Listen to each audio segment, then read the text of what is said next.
Gagal jelas cukai GST pengasas kosmetik disabit kedua pertuduhan.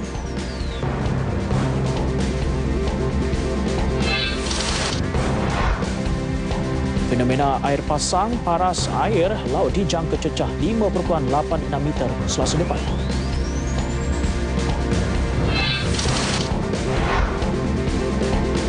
Dan 58% rumah mampu milik dibina di 3 wilayah persekutuan.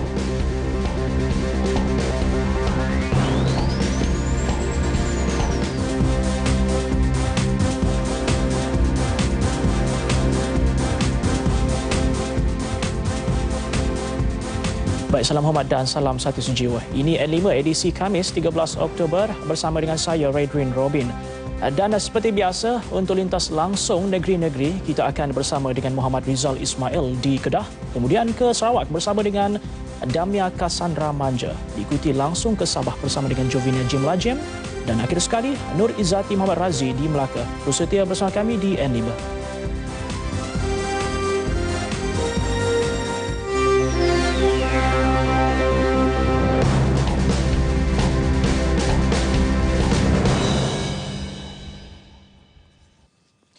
Seorang pengasas produk kosmetik popular hari ini didakwa di Mahkamah Session Ipoh atas 32 pertuduhan di bawah Akta Cukai Barangan dan Perkhidmatan GST 2014 membabitkan cukai berjumlah 4.2 juta ringgit. Dia bagaimanapun tidak mengaku bersalah selepas mahkamah membacakan kesemua pertuduhan di hadapan Hakim Murtazadi Amran. Tertuduh didakwa atas 16 pertuduhan masing-masing mengikut Seksyen 41-6 Akta GST 2014 dan 41-7 Akta sama kerana gagal mengemukakan penyata GST dan membayar cukai bagi tempoh April 2015 hingga Julai tahun ini. Mahkamah menetapkan jaminan RM50,000 bagi setiap pertuduhan gagal mengemukakan penyata dan RM60,000 bagi setiap pertuduhan gagal membayar cukai masing-masing dengan seorang penjamin. Jumlah keseluruhan jaminan sebanyak RM1.76 juta. Manakala pasport antarabangsa milik tertuduh diserahkan kepada pihak mahkamah untuk simpanan. Kes akan disebut semula 15 November ini. Pendakwaan dijalankan Timbalan Pendakwa Raya Farah Ezlin Yusof Han dan Datuk Raja Rosella Rajatoran, manakala tertuduh diwakili Peguam Khairil Azwar Khalil dan Said Ahmad Said Abbas. Lagi kes rasuah membabitkan pegawai kanan tertinggi kali ini di Kelantan apabila seorang pengurus Tenaga Nasional Berhad TNB Kota Baru dihadapkan di Mahkamah Session terhadap 13 tuduhan penggubahan wang haram dan memperoleh rasuah berjumlah RM125,200 3 tahun lalu. Tertuduh Arman C. Osman, 47 tahun, bagaimanapun mengaku tidak bersalah terhadap tuduhan di hadapan Hakim Nazri Ismail.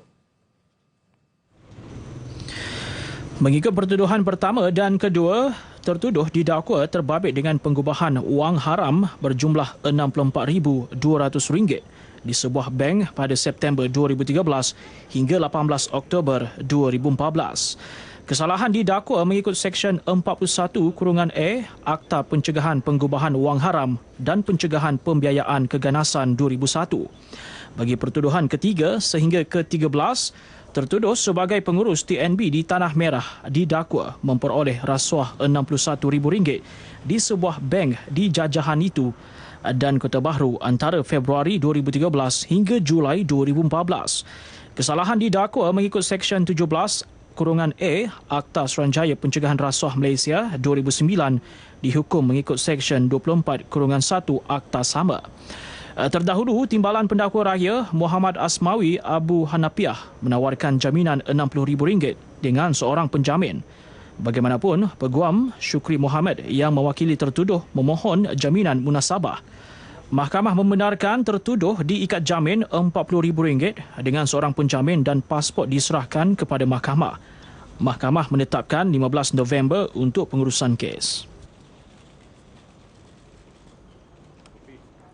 Seramai 2,500 anggota Pasukan Simpanan Persekutuan PSP bersedia menghadapi sebarang kemungkinan menjelang Pilihan Raya Umum ke-14. Dengan 9 unit di seluruh negara, pasukan itu dilengkapi pelbagai latihan termasuk pengendalian senjata melalui kursus pengendalian senjata non-lethal weapon 4 hari di Pangkalan Latihan Polis Marin Johor Bahru, Johor.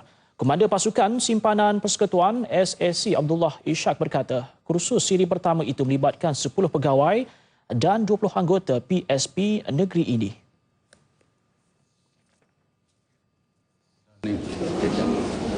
Satu pembaharuan tentang pensenjataan yang kita gunakan paling penting adalah dalam kita punya minimizekan manpower untuk bertindak tapi berkesan. Sebab kita tak payah pakai Land Rover besar, bas, kita cuma pakai van macam tadi. Beliau sebelum itu merasmikan majlis penutup kursus berkenaan di Johor Bahru. PSP menerima 5 laras senapang Variable Kinetic System, 60 pucuk Tactical Marking dan 5 unit flash launcher yang akan digunakan ketika operasi. Setakat ini, 58% rumah mampu milik dilaksanakan di wilayah Persekutuan Kuala Lumpur, Putrajaya dan Labuan. Untuk itu, Menteri Wilayah Persekutuan Datuk Seri Tengku Adnan Tengku Mansor mahu pemaju yang terlibat dalam projek perumahan di sekitar wilayah Persekutuan turut mengutamakan pembinaan rumah mampu milik. Tambah Datuk Seri Tengku Adnan, pembinaan rumah mampu milik masih diteruskan dan akan siap sebelum menjelang akhir tahun 2018. Kita telah capai setakat hari ini 58% daripada semua unit 80,000 yang patut kita bangunkan. We have achieved 58% and we believe by the end of this year we will achieve more. We will cross at least near to 70. By next year we will be completing all the units which are being asked by the government for us to sediakan. 50,000 di Kuala Lumpur, 20,000 di Putrajaya dan 10,000 di Labuan. Beliau menjelaskan kepada media selepas melancarkan persimpangan Pantai Central Park yang akan dibina bagi meningkatkan akses dan melancarkan aliran trafik di sekitar pantai dalam. Persimpangan baharu itu turut menyediakan akses terus ke Lebuh Raya Pantai Baru NPE yang mampu meningkatkan keupayaan perniagaan tempatan dan sambungan akses pejalan kaki ke Pantai Central Park. Pertumbuhan ekonomi Pulau Pinang sejak 2007 hingga 2015 adalah yang paling rendah walaupun keluaran dalam negara kasar KDNK negeri itu dicatat berada di tangga ketiga tertinggi pada 2015. Perkara tersebut didedahkan Parti Gerakan dalam sidang media khas di Ibu Negara. Pada konvensyen tahunan di AP Wilayah Persekutuan 9 Oktober lalu, Ketua Menteri Pulau Pinang Lim Guan Eng dengan bangga mengumumkan pencapaian ekonomi negeri di bawah pentadbirannya. Namun Setiausaha Agung Gerakan Dato' Liang Tek Ming hari ini mendedahkan kadar pertumbuhan KDNK per kapita Pulau Pinang sejak 2007 hingga 2015 hanya 44.5%, menjadikan negeri tersebut di tangga paling bawah antara semua negeri. Mengulas KDNK Kelantan, jelasnya walaupun terendah pada 2015, namun Kelantan mencatat pertumbuhan memberangsangkan pada kadar 73.9% dari 2007 hingga tahun lalu. Statistik Lembaga Pembangunan Pelaburan Malaysia, MAIDA pula menunjukkan prestasi pelaburan Pulau Pinang semakin menurun dari tangga pertama pada 2010 ke kedudukan kelima pada 2015. Tetapi sekarang dalam hanya 7-8 tahun naik ratus kali ganda. Jadi saya beranggapan bahawa beliau adalah seorang ketua menteri yang berprestasi paling rendah dalam pengurusan ekonomi negeri. Gerakan turut mencadangkan agar Lim Guan Eng bertemu dengan menteri yang bertanggungjawab bagi Unit Perancangan Ekonomi EPU iaitu Datuk Abdul Rahman Dahlan bagi mengembalikan ekonomi negeri ke landasan betul. Kerajaan tiada cadangan untuk melanjutkan umur persaraan penjawat awam melebihi 60 tahun. Selain menyifatkan umur persaraan tersebut memadai bagi pesara di Malaysia, Ketua Setiausaha Negara Tan Sri Dr. Ali Hamzah menjelaskan penetapan tersebut turut membuka lebih peluang kepada mahasiswa menyertai sektor awam. Kita tak ada dalam rancangan untuk menambahkan umur persaraan. Saya rasa 60 ni dah memadai untuk masyarakat kita, dan mungkin ada yang boleh selepas persaraan, ada yang boleh buat kerja-kerja lain dalam sektor lain ataupun berehat selepas. Difahamkan, untuk tahun ini sahaja, Jabatan Perkhidmatan Awam JPA menerima sejumlah 104,000 permohonan daripada lepasan universiti untuk menyertai sektor awam, namun hanya 383 yang diambil berkhidmat. Beliau berkata demikian kepada media selepas memberi ceramah dalam program CEO Fakulti 2016 Anjuran Universiti Putra Malaysia UPM di Serdang. Program CEO Fakulti diperkenalkan Kementerian Pendidikan Tinggi tahun lepas dalam usaha melahirkan lebih ramai usahawan dalam kalangan graduan. Perbadanan Tabung Pendidikan Tinggi Nasional PTPTN mensasarkan kutipan balik wang pinjaman pendidikan sebanyak RM3 bilion menjelang hujung tahun ini. Ketua Eksekutifnya Wan Ahmad Wan Yusof berkata sehingga semalam perbadanan itu telah menerima kutipan RM2.3 bilion. Kutipan akan meningkat tahun demi tahun. Sebab kesedaran masyarakat bahawa apa yang mereka bayar itu sebenarnya membantu anak-anak mereka. Itu yang penting ya. Jadi bila ada kesedaran macam ni, kita rasa kesedaran bertambah, kita tambah kemudahan sahaja. Nak runding boleh telefon, nak bayar secara online, insya-Allah akan bertambahlah dana kutipan kita. Sepanjang tahun lepas, PTPTN berjaya mengutip RM1.4 bilion melangkaui sasaran RM750 juta. Beliau ditemui pemberita pada majlis menandatangani perjanjian antara M-Bank Malaysia Berhad dengan PTPTN di Ibu Negara. Melalui kerjasama ini, peminjam PTPTN akan mempunyai akaun M-Bank, boleh membuat pembayaran secara dalam talian tanpa perlu ke kaunter. Wan Ahmad menyasarkan 10% daripada jumlah peminjam akan beralih kepada perkhidmatan pembayaran itu berbanding secara konvensional. Ketika ini, 30% peminjam membayar menggunakan internet, 30% melalui pemotongan kumpulan wang simpanan pekerja, 30% menerusi kaunter dan 10% potongan gaji. Baik, bertemu kembali. Laporan dari Kedah hari ini antara lain menyentuh harapan golongan usahawan industri kecil sederhana IKS di negeri itu dalam peruntukan bajet 2017 dan inisiatif anak syarikat Khazanah Nasional Berhad bantu pelajar miskin. Langsung bersama dengan Muhammad Rizal Ismail di studio RTM Alur Star untuk laporan penuh. Teruskan Rizal. Terima kasih Edwin di Angkasa Purih. Kedah mengharapkan pembentangan bajet 2017 yang akan diumumkan Perdana Menteri 21 Oktober ini memberikan khabar gembira khususnya kepada golongan usahawan kecil sederhana IKS di negeri ini. Dengan dana dan peruntukan yang mencukupi, mereka mampu bersaing dengan pemain-pemain industri lain hingga ke peringkat lebih meluas dan boleh diantarabangsakan. Usahawan muda khususnya usahawan Lembaga Kemajuan Wilayah Kedah KEDA mengharapkan sokongan termasuk dari segi peruntukan, jaringan usahawan serta khidmat nasihat. Platform dan insentif serta skim pinjaman mudah juga perlu diambil kira agar ianya sampai kepada golongan sasar ini. Harapan saya dari bajet daripada kerajaan adalah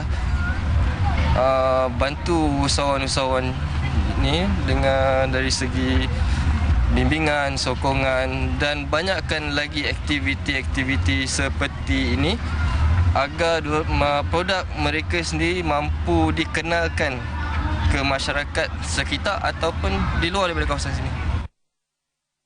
Harapan saya bajet tu kalau boleh untuk usahawan ni lebih lagi sikit kan. Kami pun macam usahawan muda ni nak ke depan, benda ni tak mahu minta jabatan, nak main antarabangsa boleh. Tak membesarkan sebab kita punya usahawan putra ni sekarang ni bertambah tetapi nak ke luar tu susah. Harapan saya kepada kerajaan supaya dapat support pada usahawan-usahawan supaya usahawan-usahawan Bumiputera dapat membuatkan hasil yang lumayanlah untuk menjana pendapatan beliau. KEDA memperolehi RM6 juta daripada Kerajaan Persekutuan menerusi bajet 2016. Projek-projek besar dan ikonik di Kedah perlu diteruskan seperti yang dirancang. Pengurusi Jawatankuasa Pembangunan Wanita, Pertanian dan Asas Tani, Pembangunan Usahawan Kebajikan Masyarakat Kedah Datuk Suraya Yaakob berkata, projek-projek itu membantu pelbagai golongan rakyat diharap diberi keutamaan. Ini kerana negeri Jelapang Padi ini antara negeri yang termiskin dan memerlukan perhatian kerajaan. Kita faham kekangan yang dihadapi oleh kerajaan persekutuan dengan paling utama kerana masalah harga minyak yang jatuh merungut. Tetapi pada masa yang sama, negeri seperti negeri Kedah ini yang bergantung hampir sepenuhnya kepada kerajaan persekutuan masih memerlukan apa jua yang sentiasa diberikan oleh kerajaan persekutuan kepada kita. Kedah juga dalam melaksanakan program pembangunan sistem pengairan tersia Lembaga Kemajuan Pertanian Muda MADA bagi memastikan kepadatan infrastruktur di kawasan MADA. Ia membabitkan kos RM2.2 bilion bagi blok pengairan sebanyak 128 blok. Selain itu, projek ikonik seperti lapangan terbang antarabangsa Kulim KXP, Bandar Sains dan Bandar Regatah diharap dapat direalisasikan. Program Senviro My Kasih Love Neighborhood and Love My School, program bersama kumpulan Senviro Sendera Berhad, anak syarikat milik penuh Khazanah Nasional Berhad dan Yayasan My Kasih memperuntukkan sumbangan berjumlah RM1 juta setiap tahun. Ia bagi membantu golongan dan pelajar miskin di negeri ini selama setahun mulai Jun tahun ini dan Julai tahun depan. Ketua Pegawai Eksekutif Kumpulan Senviro Khalid Balsan berkata, para penerima boleh menggunakan MyCard untuk membeli barangan keperluan harian atau keperluan persekolahan di pasaraya-pasaraya terpilih dan di kantin sekolah, kedai buku dan kedai alat tulis sekolah. Golongan sasar menerima RM80 sebulan, manakala pelajar terpilih menerima RM60 sebulan. We started with last year we gave RM1 million for Kedah, and this year also another RM1 million, and we will continue to support Kedah. We are also developing a card for recycling, which will allow children and the household, once they separate at source from the household, they can also use a card to get points or get money and use the money for places like Maidin as cash. Dalam pala itu, pemegang amanah Yayasan My Kasih Siti Khairun Sharif berkata pihaknya menggunakan saluran pengagihan allowance menerusi MyCard sejak ia diperkenalkan. Keunikan program ini adalah penggunaan teknologi.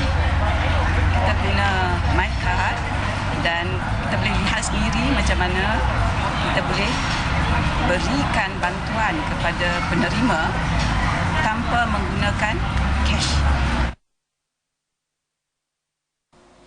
Sementara itu, penerima bantuan rata-rata golongan miskin dan ibu tunggal melahirkan rasa syukur kerana bantuan berkenaan meringankan bebanan mereka. Dengan bantuan ni ringanlah beban, sedangkan saya tak ada suami kan, ibu tunggal, anak 4 orang. Alhamdulillah lah. Ada bantuan lain tak? Bantuan lain untuk anak-anak adalah dari jabat zakat, seorang satu. RM80. Untuk barang saja lah. Beli barang kat sini lah. RM80. Okeylah jugalah.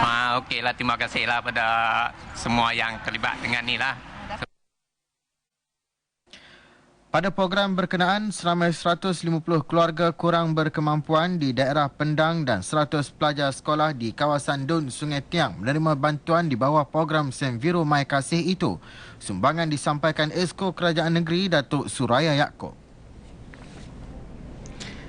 Laporan itu tadi mengakhiri bahan berita dari negeri Jelapang Padi untuk petang ini. Dengan itu, Assalamualaikum dan salam sehati sejiwa. Kembali bersama rakan penyampai di Angkasa Puri. Silakan. Baik, terima kasih Rizal dari Kedah. Dan untuk laporan dari Sarawak pula, kita bersama dengan Damia Cassandra Manja. Teruskan Damia.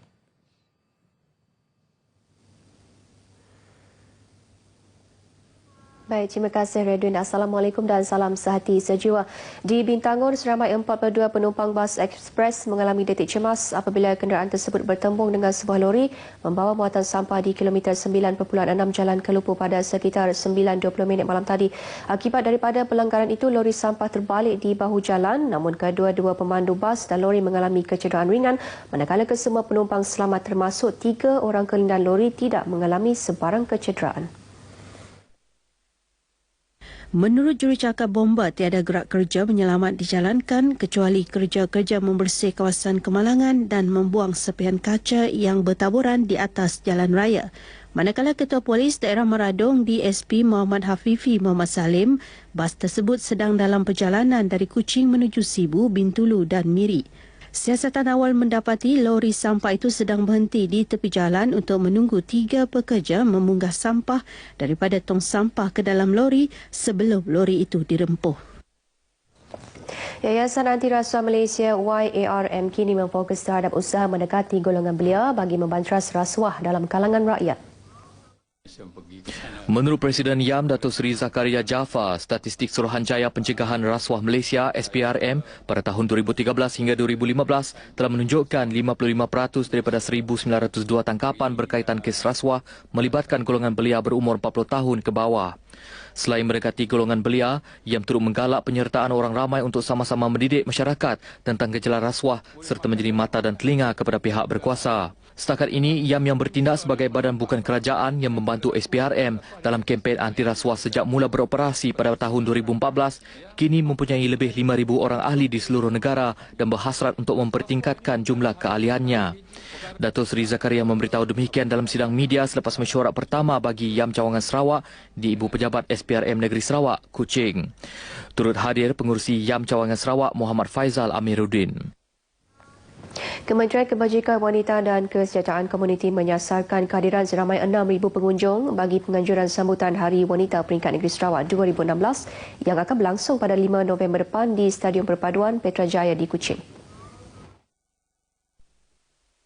Menterinya Datuk Fatimah Abdullah berkata sambutan tahun ini bertemakan Sarawak Women Education Shaping Mind, Body and Spirit sebagai usaha menghargai pengorbanan dan sumbangan wanita dalam aspek pendidikan di negeri ini sama ada secara formal maupun tidak formal. When we pick this theme, Sarawak Women in Education, we want to actually highlight women who has contributed in shaping shaping the mind, body and spirit of our people. Beliau bercakap demikian pada sidang media selepas mempengerusikan mesyuarat jawatankuasa Induk Hari Wanita 2016 di Wisma Wanita Kuching.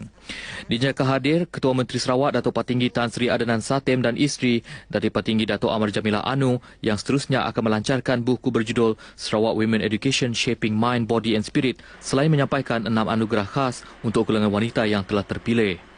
6 anugerah itu, Anugerah Datuk Patinggi Laila Taib, Anugerah Ketua Menteri Penggiat Sosial Wanita, Anugerah Ketua Menteri Usahawanan Wanita, Anugerah Kepimpinan Wanita, Anugerah Pencapaian Khas dalam Bidang Pendidikan dan Anugerah Pertubuhan Wanita Cemerlang.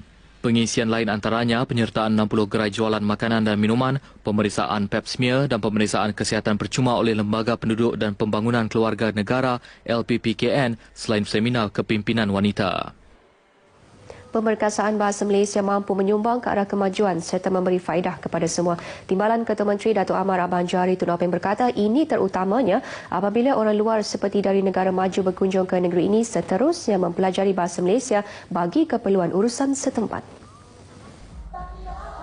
Datuk Amar Abang Johari mengambil contoh seperti negara China yang menyaksikan ramai yang mempelajari bahasa Mandarin bagi tujuan perniagaan kerana kemajuan perdagangannya.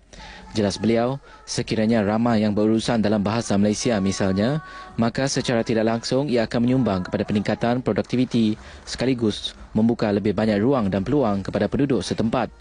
Beliau berkata demikian dalam Majlis Perasmian Bulan Bahasa Kebangsaan Peringkat Negeri Sarawak di Kuching. Dalam majlis itu, beliau memuji usaha Dewan Bahasa dan Pustaka Negeri Sarawak yang telah banyak menyumbang ke arah pembangunan bahasa di negeri ini, terutamanya melalui penghasilan kamus bahasa ibunda bagi tujuan rujukan. Bulan Bahasa yang bertemakan Satu Bahasa, Satu Jiwa, Satu Bangsa menyediakan pelbagai aktiviti, antaranya pertandingan syair, puisi, forum dan bergendang sehingga penghujung Oktober ini. Baik, saudara, sakat ini dahulu sumbangan berita dari Sarawak untuk lintas langsung N5 petang ini, dan untuk berita seterusnya kita kembali bersama Redwin di Angkasa Puri. Silakan. Baik, terima kasih Damia Cassandra dari RTM Sarawak. Baik, ke laporan selanjutnya. Cuti lebih 50,000 kaki tangan Kementerian Kesihatan KKM di 5 buah negeri dibekukan sekiranya berlaku banjir tahun ini. Ini termasuk 14,000 kaki tangan perubatan dan pasukan rawatan di Kelantan dan selebihnya di Terengganu, Pahang, Perak dan Johor. Timbalan Menteri Kesihatan Datuk Seri Dr. Helmi Yahya berkata, langkah itu sebagai persediaan pihaknya menghadapi sebarang kemungkinan banjir yang berlaku di negeri yang seringkali terjejas banjir pada musim tengkujuh. Persediaan ini termasuk dari segi menyediakan ubat-ubatan yang mencukupi, makanan dan sebagainya. Ada bagi arahan kepada tiap-tiap negeri masing-masing buat persediaan. Dia yang tahu detail di mana tempat yang selalu kena banjir, jadi buat persediaan untuk perkara itu. Termasuk juga persediaan makanan, kita ada forward base ya, untuk sediakan makanan. Takut bila banjir, jalan terputus, tak boleh bawa makanan. Jadi sebab tu dia ditempatkan di forward base, di mana semua makanan stok di situ, dan bila berlaku banjir, kita tahulah mana nak ambil. Beliau memberitahu pemberita selepas merasmikan Hari Penglihatan Sedunia 2016 peringkat kebangsaan di RTC Tunjong, Kota Baru. Hadir sama Pengarah Jabatan Pembangunan Persekutuan JPP Kelantan, Dato' Makhtar Mustafa dan Pengarah Kesihatan Kelantan, Dato' Dr. Ahmad Razin Ahmad Mahir. Paras air laut dijangka mencapai ketinggian hingga 5.86 meter apabila beberapa tempat di sepanjang pantai barat Semenanjung dilanda fenomena air pasang pada 18 Oktober ini. Jangkaan oleh Jabatan Ukur dan Pemetaan Malaysia, JUPEM itu berdasarkan data semasa. Menurut Ketua Pengarahnya, Dato' Ahmad Fauzi Nordin, ketinggian itu mungkin lebih rendah atau sebaliknya. Kena buat persediaan yang sewajarnya lah. Kerana prediction dah dibuat, kalau mengikutkan prediction ini dia memang akan berlaku lah kenaikan paras tu, dan paras ni kalau nak kirakan daripada keadaan biasa tu akan naik lebih kurang dalam 20 hingga 30 cm lah, perlahan 2 meter hingga perlahan 3 meter. So kena bersedia lah. Berdasarkan data semasa itu, JUPEM menggesa semua pihak yang terlibat, terutama penduduk di pesisir pantai barat Semenanjung, membuat persiapan awal dan sewajarnya. Bercakap kepada media di Ibu Negara, Dato' Dr. Ahmad Fauzi berkata, JUPEM akan menyediakan data terkini daripada semua 21 stesen tolok air pasang surut STAPS di seluruh negara. Sementara itu, kerja-kerja membuat beting guni pasir yang dijalankan di tebing Sungai Tengi, Tanjung Karang, Selangor dilakukan secara gotong royong oleh 300 orang terdiri daripada pelbagai pertubuhan bukan kerajaan dan agensi kerajaan yang selesai kira-kira 11 pagi tadi. Kerja-kerja membina beting 4 hingga 5 lapisan beg pasir itu membabitkan kawasan sepanjang 150 meter. Petang ini, kerja-kerja tersebut disambung di beberapa kawasan di Klang termasuk Tok Muda yang turut terjejas dalam kejadian fenomena air pasang besar bulan lepas.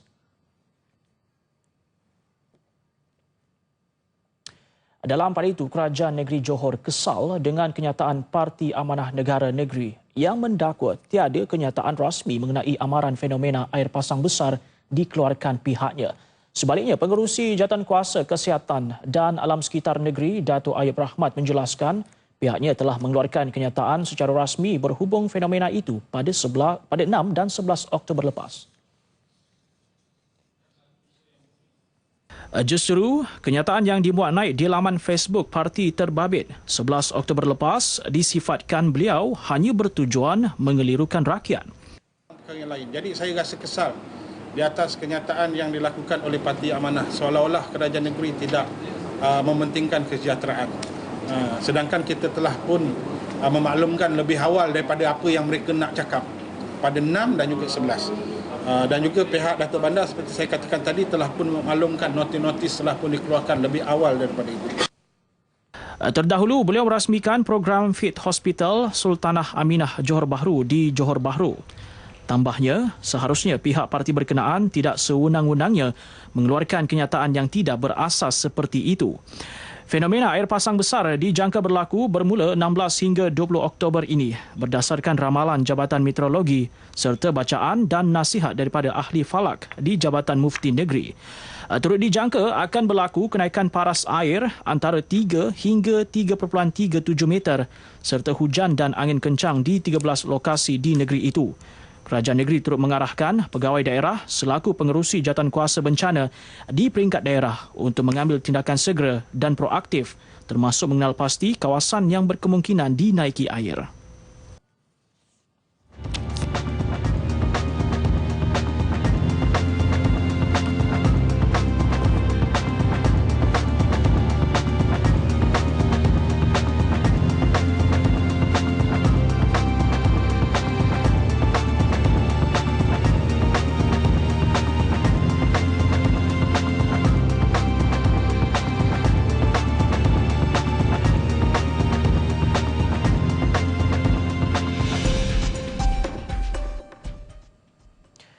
Yang di-Pertuan Agong, Tuanku Abdul Halim Muazzam Shah berkenan berangkat menghadiri mesyuarat Majlis Raja-Raja ke-242 yang berlangsung untuk hari kedua di Istana Negara. Mesyuarat itu yang bermula semalam dipengerusikan Sultan Johor, Sultan Ibrahim Sultan Iskandar dan dihadiri semua Raja-Raja Melayu kecuali Pahang dengan diiringi Menteri Besar masing-masing. Yang di-Pertuan Negeri Melaka, Pulau Pinang, Sabah dan Sarawak turut hadir pada mesyuarat itu diiringi ketua-ketua menteri. Turut hadir ialah Perdana Menteri Datuk Seri Najib Tun Razak. Sementara itu, mesyuarat Majlis Raja-Raja Khas akan diadakan esok bagi memilih yang di-Pertuan Agong ke-15. Jawatan yang di-Pertuan Agong ke-14 yang disandang Tuanku Abdul Halim berkuat kuasa 13 Disember 2011 akan tamat tempoh perkhidmatan pada 12 Disember ini. Berdasarkan sistem penggiliran yang ditetapkan Majlis Raja-Raja, Sultan Kelantan, Sultan Muhammad Kelima berada pada giliran sebagai yang di-Pertuan Agong ke-15. Namun terdapat beberapa faktor yang akan dipertimbangkan Majlis Raja-Raja menerusi undi rahsia bagi menentukan pengganti seterusnya seperti baginda yang dilantik berkenan untuk menjadi yang di-Pertuan Agong dan tidak mengalami kelemahan atau ketidakupayaan mental. Ketua Menteri Melaka, Datuk Seri Idris Harun mendahului senarai 923 penerima darjah, bintang dan pingat kebesaran Negeri Melaka sempena hari jadi yang di-Pertua Negeri Melaka Tun Muhammad Khalil Yaakob ke-78. Datuk Seri Idris yang juga adun Sungai Udang akan dianugerahkan darjah utama Negeri Melaka di UNM yang membawa gelaran Datuk Seri Utama pada sesi yang berlangsung Sabtu ini. DUNM adalah anugerah julung kali diberikan pada seorang Ketua Menteri Melaka. Setiausaha Kerajaan Negeri Datuk Wira Naim Abu Bakar berkata, selain Ketua Menteri, seramai 11 individu menerima darjah Gemilang Seri Melaka DGSM membawa gelaran Datuk Seri, darjah Cemerlang Seri Melaka DCSM membawa gelaran Datuk Wira 20 dan darjah Mulia Seri Melaka DMSM membawa gelaran Datuk 14. Selain itu, katanya 122 individu lagi menerima darjah Pangkuan Seri Melaka DPSM yang membawa gelaran Datuk. Jadi yang ke-78 Tuan Yang Pertama Tun telah pun bersetuju untuk menganugerahkan darjah-darjah bintang-bintang dan pingat kebesaran Negeri Melaka kepada 923 penerima yang terdiri daripada anggota pentadbiran luar negara, anggota perkhidmatan awam negeri dan persekutuan, ahli-ahli politik, ahli-ahli korporat, anggota pertubuhan bukan kerajaan, pengamal media dan ahli-ahli badan sukarelawan yang telah memberi sumbangan dan khidmat bakti kepada Negeri Melaka khasnya dan negara Malaysia amnya. Beliau berkata demikian pada sidang media di Dewan Tun Mutahir Seri Negeri. Mendahului 11 penerima anugerah DGSM ialah Ketua Menteri Sarawak Tan Sri Adnan Satem, Ketua Setiausaha Negara Tan Sri Dr. Ali Hamzah dan Peguam Negara Tan Sri Muhammad Apandi Ali. Turut menerima anugerah DCSM adalah pemain badminton nombor 1 dunia Datuk Lee Chong Wei. Penerima DMSM termasuk Duta Besar Malaysia ke Perancis, Datuk Ibrahim Abdullah, Mufti Melaka Abdul Halim Tawil, Panglima Markas 3 Division Datuk Hasagaya Abdullah dan Ketua Polis Melaka Datuk Ramli Din. Penerima DPSM pula yang membawa gelaran Datuk termasuk Timbalan Ketua Polis Melaka Datuk Ruslan Hassan serta 3 pengamal media iaitu pengarah bahagian program radio Jabatan Penyiaran Malaysia Wan Bukhari Wan Daud, pengarang eksekutif berita Rencana Digital BH Ahmad Zaini Kamaruzaman dan pengarang utusan Malaysia Berhad Zulkifli Hamzah.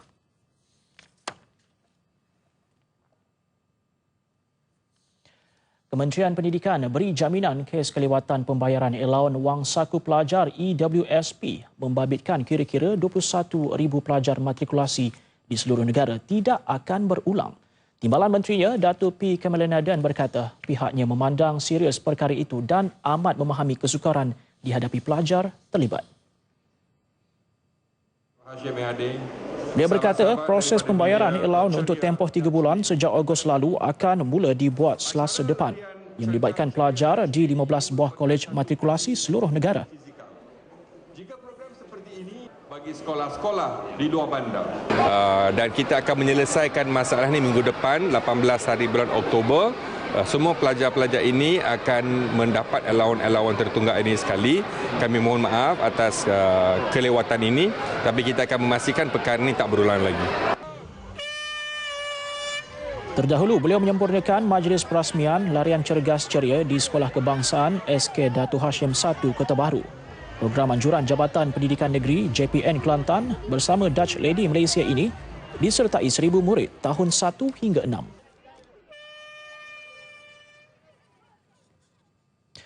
1.3 juta penduduk di negara ini yang berumur 50 tahun ke atas mengalami katarak mata dalam tempoh masa 5 hingga 10 tahun. Perkara itu dinyatakan Timbalan Menteri Kesihatan Datuk Seri Dr. Hilmi Yahya dalam satu sidang media di Kota Baru hari ini.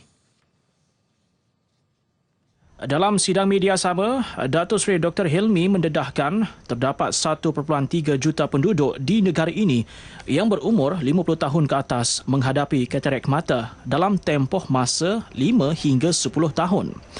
Mengikut tinjauan Mata Kebangsaan yang dilaksanakan pada 2014 mendapati 58% penyakit katarak menjadi penyebab utama masalah kebutaan, diikuti 10% kencing manis, 7% glaukoma dan lain-lain faktor.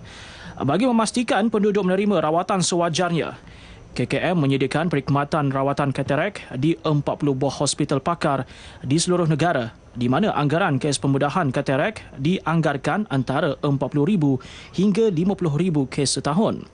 Pada majlis ini juga, Datuk Seri Dr. Helmi turut menyampaikan kacamata percuma kepada pelajar sumbangan JPP. Seperti dijanjikan, giliran lintas langsung dari negeri di bawah Bayu. Laporannya bersama dengan Jovinia Jim Lajim di studio berita RTM di Kota Kinabalu. Silakan Jovinia. Terima kasih Redwin di Angkasa Puri. Salam sejahtera dan salam sehati sejiwa. Susulan insiden helikopter Nuri milik Tentera Udara Diraja Malaysia TUDM yang melakukan pendaratan cemas di Sekolah Menengah Kebangsaan SMK Balung Tawau pada 4 Oktober lalu. Pihak TUDM hari ini mewartakan ruang udara SMK Balung Tawau sebagai kawasan larangan penerbangan TUDM bagi mengelak kejadian tersebut berulang.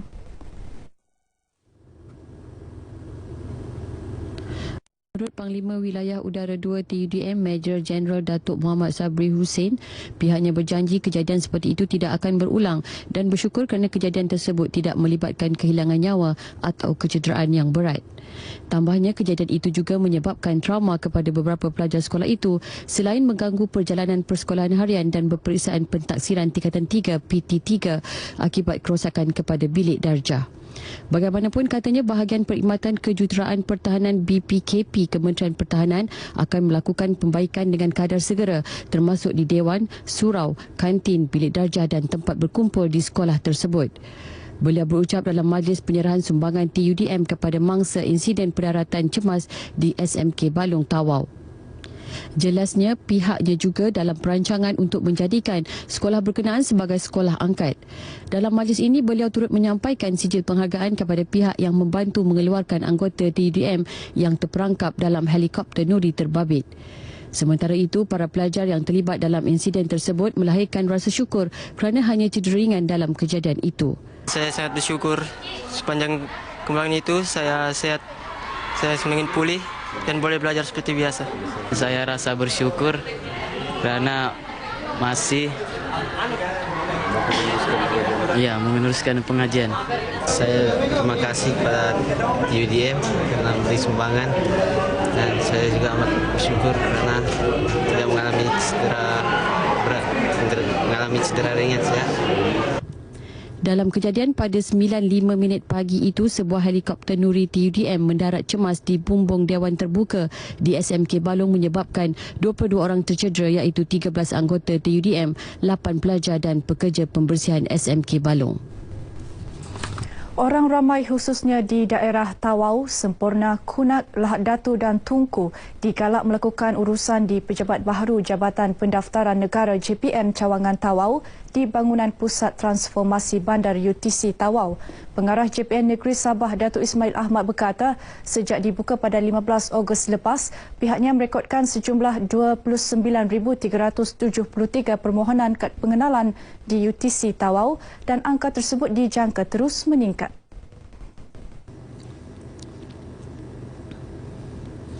Tegas Datuk Ismail, orang ramai tidak boleh bersikap sambil lewa dengan melewatkan pendaftaran lahir maupun permohonan kad pengenalan anak mereka bagi mengelak masalah pada masa akan datang. Beliau berkata demikian dalam sidang media selepas melakukan lawatan ke Pejabat Baru JPN Cawangan Tawau di bangunan UTC Tawau. Jelas Datuk Ismail, pejabat lama JPN Tawau di Wisma Persekutuan sudah tidak beroperasi dan orang ramai boleh berurusan di pejabat baru di bangunan UTC yang dibuka bermula 8 pagi hingga 9 malam, Isnin hingga Ahad kecuali pada cuti umum. Kesemua urusan seperti daftar kelahiran dan kematian, permohonan kad pengenalan, pendaftaran perkahwinan dan lain-lain perkhidmatan boleh dibuat di pejabat baru tersebut. Beliau turut memaklumkan JPM Tawau kini boleh memproses permohonan kad pengenalan dalam tempoh 24 jam. Sementara itu, menyentuh mengenai pembinaan bangunan persendirian JPN Tawau, Datuk Ismail berkata peruntukan sebanyak 17 juta ringgit telah diluluskan oleh pihak kementeriannya di bawah rancangan Malaysia ke-11 RMK-11. Projek pembinaan bangunan tersebut di Jalan Kuhara Tawau dijangka bermula tahun depan meliputi sebuah pejabat dan kuartus kaki tangan.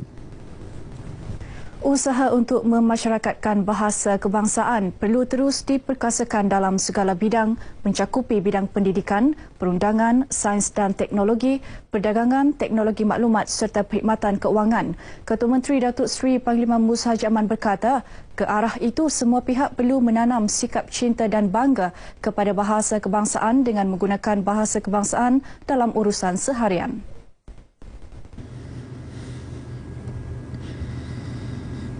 Datuk Musa berucap merasmikan pelancaran Bulan Bahasa Kebangsaan 2016 Karnival Semarak Bahasa Peringkat Negeri di Dewan Masyarakat Tawau. Teks ucapan beliau disampaikan Menteri Belia dan Sukan Negeri Datuk Taufik Abu Bakar Titingan. Menurut Datuk Musa, kerajaan negeri sentiasa menyokong langkah Dewan Bahasa dan Pustaka DBP dalam memastikan bahasa Melayu terus dimartabatkan. Sehubungan itu, beliau menyarankan agar program seumpama tidak diadakan secara bermusim, sebaliknya dilaksana secara berterusan bagi menerapkan rasa megah kepada bahasa kebangsaan. Jelasnya, bahasa kebangsaan juga merupakan salah satu pemangkin dalam mengeratkan perpaduan rakyat pelbagai kaum dan agama di negeri ini. Justru rakyat perlu terus menguasai bahasa kebangsaan dengan baik selaras dengan tema Bulan Bahasa Kebangsaan tahun ini, Satu Bahasa, Satu Jiwa, Satu Bangsa. Dalam majlis ini, anugerah citra iklan disampaikan kepada 3 penerima dari pelbagai bidang, antaranya perniagaan makanan dan pekerjaan awam. Turut hadir Timbalan Pengarah Dasar DBP Datuk Abang Salihuddin Abang Syokran dan Presiden Majlis Perbandaran Tawau Ali Juz Muhammad Ali Haji Sipil. Dalam program 2 hari ini, pelbagai acara diadakan seperti jualan buku terbitan DBP, gerai pameran, pertandingan bertemakan bahasa dan malam puisi. Baik, saudara, paparan itu mengakhiri bahan berita dari Sabah. Kita kembali kepada Redwin di Angkasa Puri. Silakan. Terima kasih Juvinia dari RTM Kota Kinabalu, Sabah. Keunikan nasi ayam baba di Batu Beredam antara paparan dari Melaka. Untuk itu, kita berlintas langsung bersama-sama dengan Nur Izzati Muhammad Razi di studio berita RTM di Jalan Taming Sari. Silakan Izzati. Terima kasih Redwin di Studio 3 Angkasa Puri. Sebelum kita tinjau keunikan nasi ayam baba, kita tinjau dulu usaha kerajaan negeri melindungi tanaman palma daripada ancaman kumbang merah palma. Jabatan Pertanian Negeri memasang 154 perangkap feromon bagi membendung ancaman kumbang merah palma atau RPW. Perangkap tersebut dipasang di kebun kelapa, kampung, tepi jalan dan sepadan negeri ini sejak 2012. Menurut Esko Pertanian dan Pembangunan Usahawan Negeri, Datuk Ahsan Abdul Rahman, langkah itu penting bagi melindungi industri tanaman kelapa dan palma walaupun belum ada laporan mengenai ancaman kumbang merah di Melaka maupun negeri-negeri yang berhampiran seperti Negeri Sembilan, Selangor dan Perak. Bagi pihak Kerajaan Negeri Melaka, kita amat mengalu-ngalukan usaha ini dan di peringkat portfolio yang saya terajui, saya akan bersama Jabatan Pertanian meneruskan usaha ini ke setiap pelosok negeri Melaka, terutama ke kampung-kampung dan kawasan-kawasan yang dipenuhi dengan palma, pokok kelapa, kurma dan sebagainya, bagi memastikan ancaman kumbang merah ini tidak berleluasa sehingga mengakibatkan semua tanaman petani peladang kita musnah, terutama hasil kelapa sawit yang boleh menyebabkan seluruh ladang kelapa sawit boleh dimusnahkan oleh kumbang. Datuk Ahsan sebelum itu melancarkan kempen pengawalan, pembendungan dan penghapusan RPW sempena Hari Peladang di Kompleks Pertanian Pulau Gadung. Punca kemasukan RPW ke negara ini dikesan melalui pengimportan pokok palma yang tidak sah, terutama pokok kurma yang dibawa masuk melalui negara jiran. Kempen itu akan diteruskan termasuk menyebarkan dan berkongsi maklumat RPW bersama petani di seluruh negeri ini, khususnya membabitkan tanaman kelapa dan kelapa sawit. Sudah jatuh ditimpa tangga. Itulah nasib yang menimpa seorang ibu tunggal, Masura Ahmad 27 tahun dari Taman Sebang Mutiara Gading. Bukan sahaja hilang punca pendapatan setelah diberhentikan kerja kerana patah tangan kanan ekoran satu kemalangan jalan raya 2 bulan lepas, keluarga Masura juga mungkin diusir daripada rumah sewa kerana gagal membayar sewa bulanan sebanyak RM250. Menjadi ketua keluarga sejak berpisah dengan suami 4 tahun lalu, Masura semakin tertekan kerana keadaan kesihatannya yang tidak mengizinkan, sedang beliau terpaksa menanggung 2 anak yang masih bersekolah dan seorang ibu yang perlukan rawatan hospital setiap bulan. Susah macam ni kan. Mak saya pun kesian kan dengan saya. Dia pun duduk menumpang dengan saya kan. Dia kata, alamak tak apalah kita sama susah apa dia makan. Saya cakap dengan mak dia kan. Kadang kesian juga dengan anak kan. Dia nak hidup macam orang lain, nak macam orang lain kan. Dia orang tengok, anak saya tengok orang lain. Anak dia orang ada itu, anak saya pun nak juga. Salah jadi sebentar lepas accident tu. Tapi sebaiklah ada orang sudi sedekah apa-apa patut. Sedekah duit ke barang-barang makan ke. Tak semualah. Siapa yang faham tu dia sedekah. Macam beras ke, barang makan ke, duit ke. Itulah hidup tu. Dia tak kerja. Namun kehadiran sekumpulan anggota Puteri UMNO Alu Gajah sempena program gotong royong Perdana Mesra Jiran atau Deko Puteri membantu mereka membersihkan kediaman 4 beranak itu membawa keceriaan buat keluarga Masura. Menurut ketuanya Azniza Ahmad Kuzairi, selain menukar perabot yang usang, gerakan itu turut menyampaikan sumbangan pelbagai pihak dalam bentuk barangan dapur dan persekolahan. Sebenarnya kita memang tak ada keluarkan bajet setakat ni, cuma kita dapatkan sokongan, dapatkan sumbangan daripada jawatan kuasa UMNO, daripada NGO, daripada pemimpin-pemimpin setempat dan PBT. Banyak lagi lah pihak-pihak jabatan yang bantu kita. Menurut Azniza, selepas ini pihaknya akan berusaha membantu Masura mendapatkan pekerjaan yang sesuai dengan keadaan ahli Puteri Tanjung Rimau Luar itu. Hadir sama pada program itu ialah Ahli Parlimen Alu Gajah, Datuk Koh Nai Kuang, Adun Asahan, Datuk Abdul Ghaffar Atan dan Ketua Pergerakan Puteri UMNO Melaka Azliza Azizan. Sama tapi tak serupa. Itulah ungkapan pelanggan selepas menikmati nasi ayam baba yang dijual di sebuah restoran di Taman Merdeka, Batu Berendam. Nampak seperti nasi ayam Hainan, namun resepi rahsia yang dicipta anak muda berketurunan Cina ini mampu menarik kehadiran pelanggan daripada pelbagai bangsa. Damira Atika Muhammad Nordin ada butirannya. Terletak di tengah-tengah kawasan komuniti bukan Melayu, namun ia tidak menjadi penghalang kepada Ahmad Syukri untuk berniaga di kawasan ini. Bak kata pepatah, hendak 1000 daya tak nak 1000 dalih. Menceritakan perjalanannya dalam perniagaan nasi ayam berkonsepkan masakan Cina atau Baba Nyonya, Ahmad Syukri berkata, resepi rahsia nasi ayamnya diperolehi daripada ibunya sejak 2001. Bagaimanapun, beliau perlukan masa sehingga 4 bulan untuk mendapatkan resepi yang sempurna sebelum memulakan perniagaan dengan menumpang kedai rakannya di Taman Merdeka untuk tempoh 6 tahun. Ahmad Syukri meneruskan pekerjaannya di Telaga Minyak sebagai pegawai keselamatan dan kesihatan dengan Sakura Kencana di Seri Kembangan selama 8 tahun dan mengumpul modal hasil daripada bayaran pampasan majikannya tahun lepas untuk kembali memulakan perniagaan nasi ayam Baba itu April tahun ini. Dan sememangnya saya membuat masakan ni memang daripada masakan Cina lah. Sebab mak saya seorang Cina kahwin dengan bapa saya. Kelompok Islam lah. Satu perkara yang saya suka dekat nasi ayam Baba ni tengok respon daripada komuniti. Biasanya nasi ayam ni kalau orang Melayu niaga, kita jarang dapat tengok support daripada komuniti atau kaum-kaum lain. Tapi dekat nasi ayam Baba ni kita boleh nampak komuniti daripada kaum Cina, kaum India, yang lain-lain ni datang cukup ramai. Saya memang suka makan nasi ayam, tapi dia memang lain daripada yang lain. Dia macam dia kulit tu dia memang crispy. Biasa kat kulit tu memang lain lah. Nanti air telan tu dia macam kulit licin, lembut, wangi, sedap je. Macam biasa dia memang macam kering sangat yang keluar tu. Yang ini memang lain dari yang lain. Ahmad Syukri turut berazam untuk meluaskan perniagaannya di peringkat antarabangsa selain di Kuala Lumpur dan Johor Bahru. Ahmad Syukri berkata, dia kini sedang berbincang dengan seorang individu di Melbourne, Australia bagi membuka cawangan di sana yang dijangka mula beroperasi awal tahun depan. Laporan Damira Atika Muhammad Nordin bersama juru kamera Zulkarnain Abdul Rahman untuk RTM. Paparan mengenai keunikan nasi ayam Baba itu mengakhiri sumbangan berita dari negeri Hang Tuah. Kembali kepada Ridwin untuk berita seterusnya. Assalamualaikum dan salam sejahtera. Rasa bersedia pula melihatnya. Apapun, terima kasih Zati dari Melaka.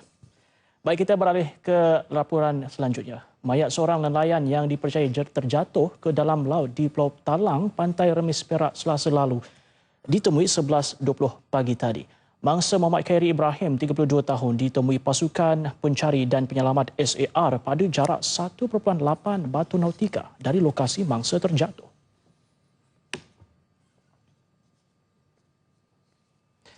Menurut pengarah Maritim Daerah, Kapten Maritim Zulinda Ramli, pihaknya menyambung operasi SAR seawal 7.30 pagi tadi di sekitar pesisir pantai sehingga 20 batu nautika.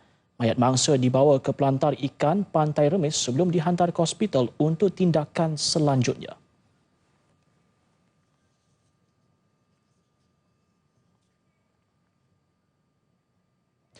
Baik, untuk mengetahui keadaan cuaca seluruh negara, kita terus ke Met Malaysia bersama dengan pegawai meteorologi. Silakan. Terima kasih rakan di Angkasa Pria. Assalamualaikum warahmatullahi dan salam sejahtera. Kita mulakan info cuaca petang ini dengan meninjau corak tiupan angin serantau. Dua sistem lekukan tropika telah pun terbentuk di timur Filipina, begitu juga di sekitar timur negara Vietnam ini, yang seterusnya menjadikan pengaruh tiupan angin untuk rantau negara kita terus didominasi secara umumnya dari arah baratan. Kawasan bertekanan rendah yang aktif ini menjadikan pengaruh tiupan angin terutamanya untuk kawasan perairan yang berada pada latitude yang lebih ke utara bertiup agak kencang untuk beberapa hari yang akan datang. Sehubungan itu, nasihat angin kencang laut bergelora kategori pertama telah pun dikeluarkan untuk kawasan perairan Reef North, Selayang, Palawan dan juga Labuan yang turut melibatkan sepanjang kawasan perairan di barat Sabah, iaitu yang melibatkan kawasan perairan Kudat, Pantai Barat dan Pedalaman, di mana ia dijangka bermula Sabtu ini Oktober 2016 dan dijangka boleh berlarutan sehingga Rabu depan 19 Oktober 2016. Untuk sepanjang tempoh ini, keadaan laut yang dijangka bergelora ini adalah berbahaya kepada bot-bot kecil, juga kepada aktiviti rekreasi dan juga sukan laut. Gambaran keadaan cuaca semasa melalui paparan gema radar ini pula, ketika ini hujan yang agak lebat juga sedang berlaku, terutamanya di selatan Pahang dan juga timur Johor, di mana ia dijangka semakin bergerak memasuki kawasan perairan. Hujan juga ketika ini sedang berlaku, tetapi hanya di 1-2 kawasan yang melibatkan pedalaman semenanjung. Secara umumnya, keadaan cuaca yang secara relatifnya agak kering dicerap hampir di keseluruhan negeri Sabah, begitu juga untuk wilayah Persekutuan Labuan. Manakala untuk negeri Sarawak pula, hujan berseteribut petir agak tertumpu di sekitar bahagian Samarahan dan juga Serian dengan corak pergerakan angin yang menolak ke arah timur. Keadaan cuaca yang serupa dijangka di tengah dan pedalaman Sarawak menjelang malam nanti. Akhir sekali, apa kata kita lihat dulu tinjauan keadaan cuaca untuk sepanjang hari esok bagi bandar-bandar utama dalam negara. Assalamualaikum warahmatullahi dan salam sejahtera.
Baik saudara, laporan itu tadi mengakhiri paparan N5 untuk edisi hari ini. Dengan itu saya Ray Robin, salam hormat dan jumpa lagi.